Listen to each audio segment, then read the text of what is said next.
დილამშვიდობის მეგობრებო, მოგესალმებით ყველას.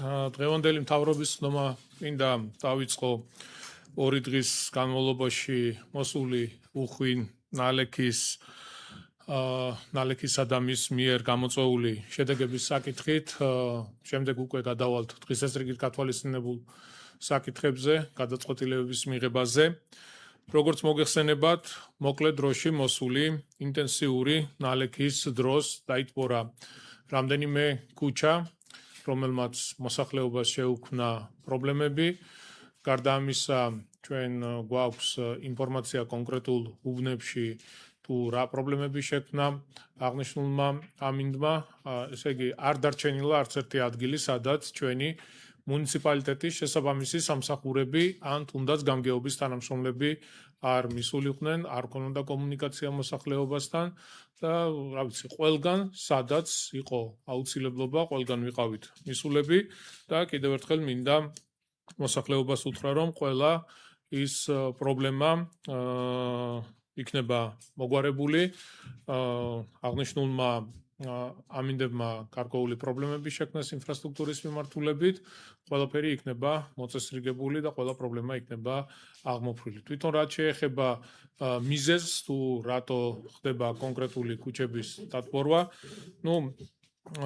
არის ორი პრობლემა. ერთი, როდესაც ხდება სანიაღვრეების ამოვსება, ჩამოგლეჯილი ხისტოტებით, ფოთლებით, ასევე ნარჩენების, ეს რა თქმა უნდა პრობლემას წარმოადგენს და ზოგადად სანიაღვრე ქსელების არ არსებობა ან მოძველება.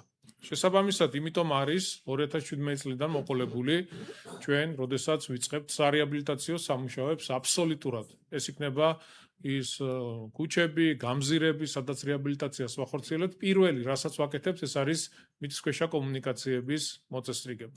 ბევრჯერ გვითქვამს და კიდევ ერთხელ გავიმეორებ, რომ ზოგადად მთელი ქალაქის მასშტაბით მიწისქვეშა კომუნიკაციების ინფრასტრუქტურის თვალსაზრისით გვაქვს სერიოზული გამოწვევა. ამიტომ სადაც ვიწყებთ სამუშაოებს, პირველი კეთდება მიწისქვემოთ არსებული ქსელის გამოცვლა, მოწესრიგება და განახლება. ცხადია, ერთდროულად ყველაფერს ვერ შევძლებთ, მაგრამ ეტაპობრივად ყველა პრობლემა იქნება მოგვარებული და მოწესრიგებული.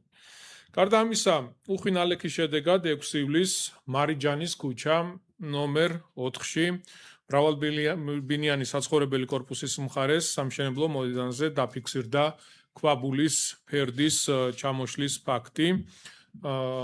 რამაც ძალიან ბევრი სპეკულაციები გამოიწვია, ბევრი მithმა-მოთქმა, არასწორი ინფორმაციების გავრცელება აღნიშნულთან დაკავშირებით და საზოგადოებას მინდა კიდევ ერთხელ მივაწოდო ინფორმაცია იმ ყველაფერთან დაკავშირებით, თუ რა ხდება ამ კონკრეტულ მისამართზე და რა პროექტი უნდა განხორციელდეს. ეს არის სამშენებლო კომპანია CentPoint-ის მიერ დაზარალებული ოჯახების ერთ-ერთი სამშენებლო ობიექტი. მარიჯანის ქუჩა ნომერ 4-ში. იქ სადაც ვრცელდებოდა ვიდეოები, როდესაც ქვაბული ჩამოიშალა. მე თქვენ გაჩვენებთ ფოტომასალას, ეს არის შენობა ნაგებობა, რომელიც იყო განთავსებული ამ კონკრეტულ მისამართზე. კიდევ ერთხელ ვიმეორებ, ეს არის სამშენებლო კომპანია CentPoint-ის მიერ დაზარალებული ოჯახების ერთ-ერთი კონკრეტული მისამართი. მარიჯანის ქუჩა ნომერი 4. და ამ კონკრეტულ მისამართზე იყო ეს ავარიული შენობა ნაგებობა, დაუმთავრებელი და წლების განმავლობაში ათასობით ოჯახი ელოდებოდა მიეღო საკუთარი საცხოვრებელი ფართი. ათასობით ოჯახი გააუბედურა აღნიშნულმა სამშენებლო კომპანიამ. დედაქალაქის მერიამ, რომელსაც ჩვენ არანაირი ვალდებულება არ გვქონდა იმისა, რომ გადაგვედგა ის ნაბიჯი, დავხმარებოდით ამ ოჯახებს, დავხმარებოდით ამ ადამიანებს, დავხმარებოდით თუნდაც CentPoint-ის მეპატრონეებს, ყველანაირად ხელი შეგვეწყო ამ ადამიანებისთვის, ამის არანაირი ვალდებულება არ გვქონდა. და ჩვენი კეთილი ნება იყო, გადაგვედგა ის ნაბიჯი, რომ ათასობით გაუბედურებული ოჯახი, ვინც წლების განმავლობაში ელოდებოდა საცხოვრებელ ფართებს დავხმარებოდით. შესაბამისად, მინდა ასევე გითხრათ, რომ არც ერთი სამშენებლო კომპანია, ვინც აიღო ვალდებულება და ხელშეკრულებით აქვს ნაკისრი კონკრეტული ვალდებულება ამ სამშენებლო სამუშაოებზე, არც ერთი კომპანია მერიას და დედაქალაქის მუნიციპალიტეტს არ მოუყვანია. ჩვენ მივეცით შესაძლებლობა დაზარალებულ ოჯახებს თვითონ გადაეწყვიტათ, ვინ იქნებოდა კონკრეტულ სამშენებლო ობიექტზე, რომელ კომპანიას მოიყვანდნენ, ეს გადაწყვიტა თვითონ დაზარალებულმა ოჯახებმა. და ამ კონკრეტულ შემთხვევას, რაც შეეხება მარიჯანის ქუჩა ნომერ 4-ში არსებულ ავარიულ შენობას, რომლის დემონტაჟი განხორციელდა და ის ქვაბული, რომელიც არის წარმოქმნილი, არის ამ შენობის დემონტაჟის შედეგად, სადაც შემდგომ უნდა განხორციელდეს სამშენებლო სამუშაოები, არის კომპანია Nextdoor, რომელიც კიდევ ერთხელ ვიმეორებ, დაზარალებული ოჯახების თხოვნის შედეგად და მათი გადაწყვეტილების შედეგად იქნა წარმოდგენილი მუნიციპალიტეტში და რა თქმა უნდა, ჩვენ თანამშრომლობთ ყველა კომპანიასთან. აღნიშნულ კომპანიას მხედველობაში მყავს Nextdoor, აქვს ორი კონკრეტული ლოკაცია, სადაც აქვს ნაკისრი ვალდებულება, აქვს აღებული პასუხისმგებლობა, რომ Endpoint-ით დაზარალებული ოჯახების დაკმაყოფილება მოხდეს.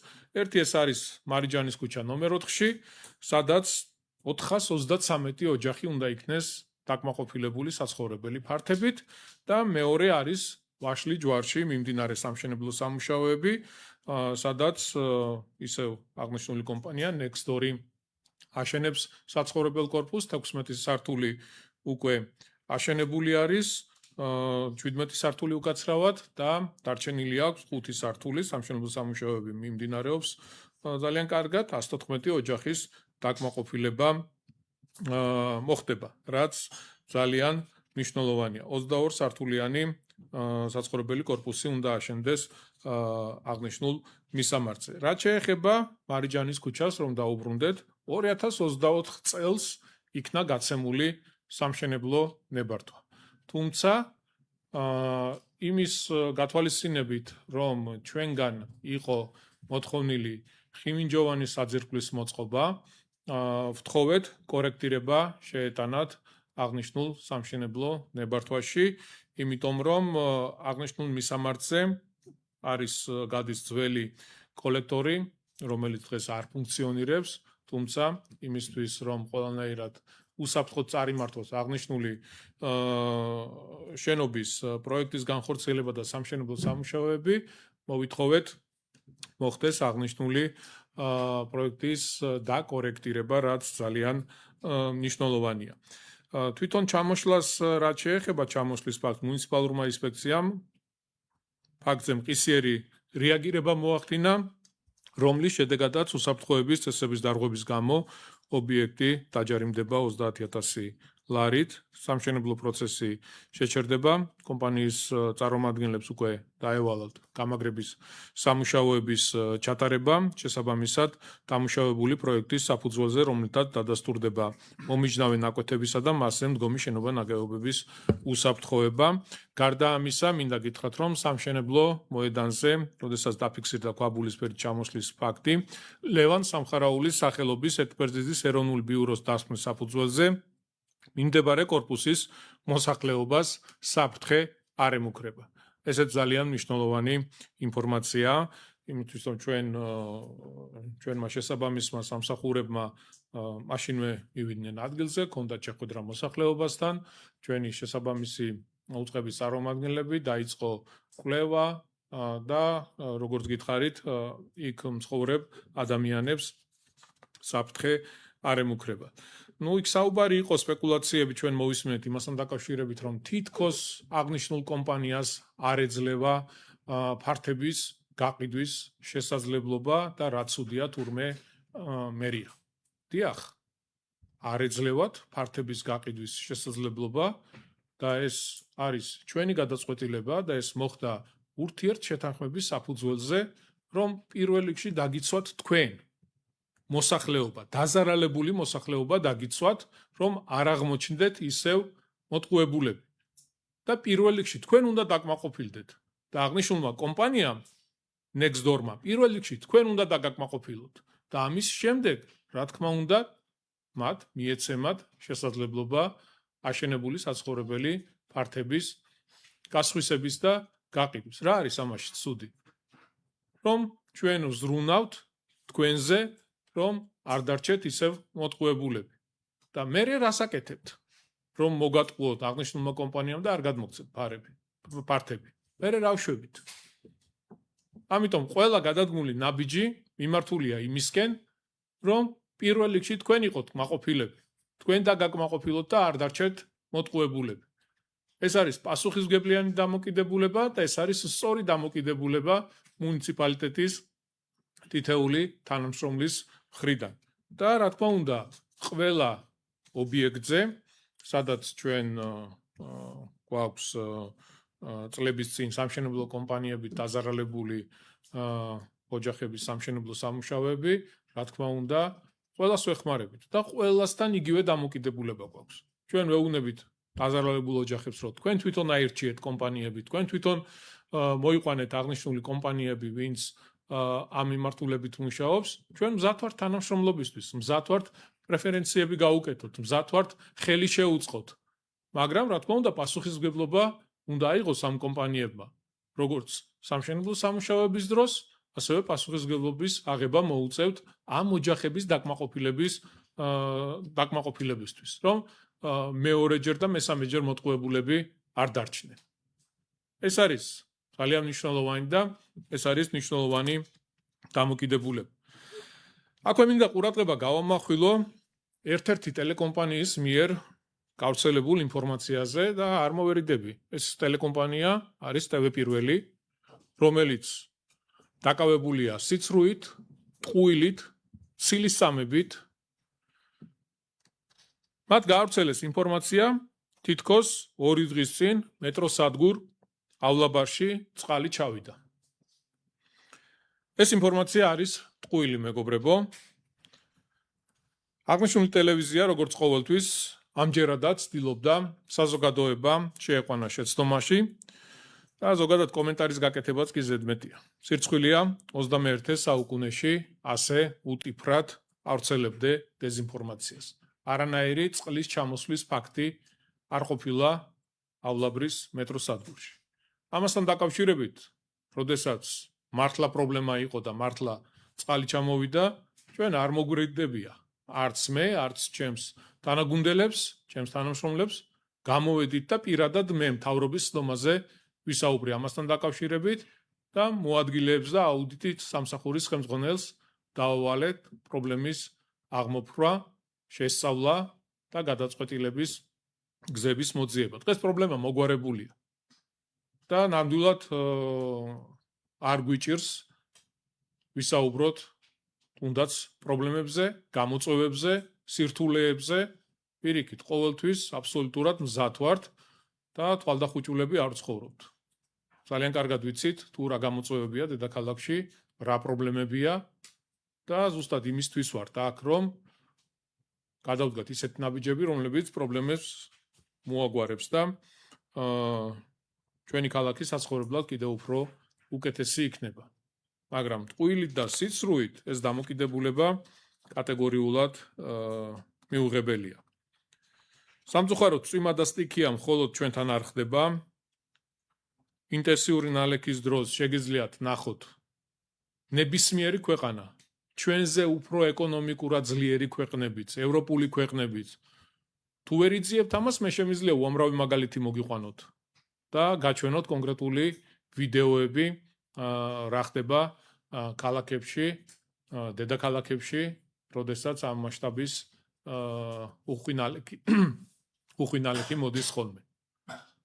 რა თქმა უნდა, არის გამოწვევები და ჩვენ ზუსტად ყველაფერს ვაკეთებთ იმისთვის, რომ ამ გამოწვევებს უპასუხოთ ღირსეულად. და მინდა მოქალაქეებს მოუწოდო, რომ ნებისმიერი ინფორმაცია გადაამოწმოთ, არ დაუჯეროთ იმ კონკრეტულ ტელევიზიებს, რომლებიც მიზანმიმართულად ავრცელებენ სიცრუეს. და რა თქმა უნდა, მათი სიცრუე არის ერთდღიანი და ვინ ზარალდება ამით, თავად ეს კონკრეტული ტელევიზია და რა თქმა უნდა, უპატივცემულობაა თავიანთი მაყურებლების მიმართ. თუმცა დარწმუნებული ვარ, ამაზე ისინი არ ფიქრობდნენ. ამაზე რო ფიქრობდნენ, მათ სხვანაირი დღესასრიგი ექნებოდათ და ყველა გავრცელებული ინფორმაცია სიმართლეზე იქნებოდა დაფუძნებული და არა ისე როგორც ისინი დღეს მუშაობენ და აკეთებენ. მინდა ასევე ინფორმაცია მოგაწოდოთ ძალიან მნიშვნელოვან პროექტებთან დაკავშირებით. თბილისის განვითარების ფონდი ბარათაშვილის ქუჩაზე მდებარე ქორწინების სახლის რეაბილიტაციას იწყებს. ჩატარებული კონსტრუქციული კვლევების თანახმად მე-20 საუკუნის 80-იან წლებში რესტავრირებული შენობის მზიდი კონსტრუქციები არადამაკმაყოფილებელ მდგომარეობაშია. ობიექტს აქვს მესამე კატეგორიის ავარიულობა მინიჭებული, რის გამოც მის ნაწილობრივ დაშლისა და უსაფრთხოების საერთაშორისო სტანდარტების დაცვით იდენტური სახით აღდგენის შესახებ იქნა გადაწყვეტილება მიღებული. შენობის ექსტერიერი სრულად შეინარჩუნებს ისტორიულ სახეს. პროექტის მიზანია დედაქალაქის ისტორიულ ნაწილში უსაფრთხოების სტანდარტების ამაღლება და ქალაქის უნიკალური ურბანული იერსახის შენარჩუნება. სამუშაოების დასრულებით ვადად განისაზღვრულია დავალების მიცემიდან 14 თვის განმავლობაში მთლიანად რეაბილიტირებული უნდა იყოს აღნიშნული პროექტი, დამთავრებული უნდა იყოს და როგორც გითხარით, შენარჩუნებული იქნება ისტორიული პირვანდელი სახე და ძალიან მიხარია, რომ კიდევ ერთი კულტურული მემკვიდრეობის ძეგლის სტატუსის მქონე შენობა ნაგებობა იქნება რეაბილიტირებული და განახლებული. მინდა ასევე, რადგან ჩვენ საუბრობთ ინფრასტრუქტურულ პროექტებზე, მოგაწოდოთ ინფორმაცია იმასთან დაკავშირებით, რომ ვიწყებთ წყნეთის და კოჯრის ცენტრების სარეაბილიტაციო სამუშაოებს. ეს ჩვენი წინასაარჩევნო დაპირება იყო. ესე იგი, დაბა წყნეთში რუსთაველის ქუჩის ცენტრალური ნაწილის და დაბა კოჯორში იუნკერთა ქუჩის ცენტრის რეაბილიტაციას ითვალისწინებს ტენდერი, რომელიც გამოცხადებული გვაქვს და პროცედურად 13 ივლისს დასრულდება. მინდა მოუწოდო დავთხოვო სამშენებლო კომპანიებს, რომ იაქტიუროთ, რომ მიიღოთ მონაწილეობა, რადგან მნიშვნელოვანია ამ ორი პროექტის განხორციელება. პროექტის ფარგლებში წყნეთისა და კოჯრის ცენტრალურ ნაწილში განხორციელდება მასშტაბური სარეაბილიტაციო სამუშაოები. საჰაერო სადენები განთავსდება მიწისქვეშ მოწყობილ საკაბელო არხებში, განახლდება გარეგანათების ქსები, დამონტაჟდება ახალი განათების ბოძები ლედსანათებით, ჩატარდება საგზაო სამუშაოები, დაიგება ასფალტის საფარი, კეთილმოეწყობა ტროტუარები, ჩატარდება გამწვანების სამუშაოები, დაირგვება ახალი ხელმცენარეები, ყველანაირად კეთილმოწყობილი იქნება და ძალიან გალამაზდება ორივე დასახლების გზის ცენტრალური მონაკვეთი. ესე იგი, სამუშაოები, ესე იგი, 13 ივლისს მთავრდება გამოცხადებული ტენდერი, როგორც კი გვეცოდინება გამარჯვებული კომპანია, დავიწყებთ ხელშეკრულების გაფორმებას და დავიწყებთ უშუალოდ სამუშაოების განხორციელებას, რაც ასევე ძალიან მნიშვნელოვანია. სატრანსპორტო მომსახურების გაუმჯობესების მიზნით მუნიციპალური ტრანსპორტის მარშრუტების ცვლილება გრძელდება. ჩვენ ბევრჯერ გვითხოვს, რომ ყოველდღიურ რეჟიმში ვაკვირდებით თუ რა გამოწვევებია, რა ცვლილებები უნდა განხორციელდეს და მინდა მოგაწოდოთ ინფორმაცია ამასთან დაკავშირებით. 11 ივლისიდან ნომერ 309 მარშრუტზე მოძრავ ავტობუსებს, რომლებიც მგზავრებს ვარკეთილის დასახლებიდან ვაკის მიმართულებით ემსახურებიან 18 მეტრიანი ავტობუსები ჩაანაცვლებენ. ვაყენებთ 18 მეტრიან ავტობუსებს, რაც ძალიან მნიშვნელოვანია იმ თვალსაზრისით, რომ შევძლებთ უფრო მეტი მგზავრის გადაყვანას, ორჯერ მეტი მგზავრის გადაყვანას შევძლებთ და ასევე მოცდის დროც შემცირდება, რაც ძალიან კარგია. ბოლო პერიოდში 18 მეტრიანი ავტობუსები ასევე დაინიშნა ნომერ 321, 329 და 395 მარშრუტებზე. როგორც გითხარით, ჩვენ ყოველდღიურ რეჟიმში ვაკვირდებით პროცესებს და ვიღებთ გადაწყვეტილებებს, რომ გავამართივოთ გადაადგილება ქალაქში, უფრო მეტ ადამიანს მოვემსახუროთ, უფრო ხელმისაწვდომი გავხადოთ საზოგადოებრივი ტრანსპორტით და ასე შემდეგ. და ბოლოს გვაქვს სასიამოვნო სიახლე ფეხბურთის მოყვარულთათვის. ჩვენ რამდენიმე მთავრობის დომის წინ უკვე ვთქვით, რომ პირველი რესპუბლიკის მოედანზე დავამონტაჟებდით დიდ ეკრანს, სადაც გულშემატკივრებს მსოფლიო ჩემპიონატის მატჩის ნახვა შეეძლებოდა. თბილისის მერის ორგანიზებით და თანამშრომლობით ტელეკომპანია რუსთავი 2-თან აღნიშნულ ტერიტორიაზე მატჩი თამაშების საჯარო ჩვენება 9 ივლისიდან 19 ივლისის ჩათვლით გაიმართება. ძალიან კარგი ინიციატივა, მე მინდა მადლობა გადავუხადო ტელეკომპანია რუსთავი 2-ს თანამშრომლობისთვის. ესე იგი, პროექტის ფარგლებში ჩვენ დაგეგმილი გვაქვს ასევე ფანზონის მოწყობა რესპუბლიკის მოედანზე 9 ივლისს საღამოს 9 საათიდან ტერიტორიაზე მისულ გულშემატკივრებს მატჩების ჩვენებამდე სხვადასხვა აქტივობა დახვდებათ, რომელიც დანარჩენ დღეებში სტარტს თამაშის დაწყებამდე 4 საათით ადრე აიღებს. იმ თარიღებში, როდესაც შეხვედრის ტრანსლირება არ იქნება, მოქალაქეებს საღამოს 19 საათიდან ტერიტორიაზე განთავსებული მრავალფეროვანი სასმელისა და კვების ობიექტები, მოსასვენებელი სივრცეები, საქართველოს ფეხბურთის ფედერაციის ფანშოპი, საქართველოს კიბერფეხბურთის ფედერაციის ინტერაქციული ზონა დახვდებათ, პატარა გულშემატკივრებისთვის კი ცალკე გამოყოფილ ზონაში ყოველდღიურად საბავშვო თემატური აქტივობები და გათამაშებები გაიმართება, სადაც პატარები ასევე შეძლებენ სამახსოვრო ფოტოების გადაღებას და სახეზე მოხატვას. გარდა ამისა, ფეხბურთის ფედერაციის ჩართულობით 10 დღის განმავლობაში ქართული ფეხბურთის ლეგენდები ესტუმრებიან პირველი რესპუბლიკის მოედანს, სადაც გაიმართება ღია საუბრები მიმდინარე მსოფლიო ჩემპიონატის და ფეხბურთის შესახებ. ყველას გეპატიჟებით, მეგობრებო, 9-დან 19 ივლისს რესპუბლიკის მოედანზე გაიმართება ღია ჩვენებები ფეხბურთის. ვიცი რომ ფეხბურთი ძალიან დიდი გულშემატკივარი, ბევრი გულშემატკივარი ყავს საქართველოში, ასევე მსოფლიოში და ქართული გულშემატკივრისთვის არის მიღებული აღნიშნული გადაწყვეტილება ტელეკომპანია რუსთავი 2-თან თანამშრომლობით, ასე რომ 9-დან 19 ივლისის ჩათვლით გელოდებით ყველას. ეს იყო რის თქმაც მინდოდა, მეგობრებო, ახლა უკვე გადავიდეთ დღის წესრიგით გათვალისწინებული საკითხების განხილვაზე და გადაწყვეტილებების მიღებას.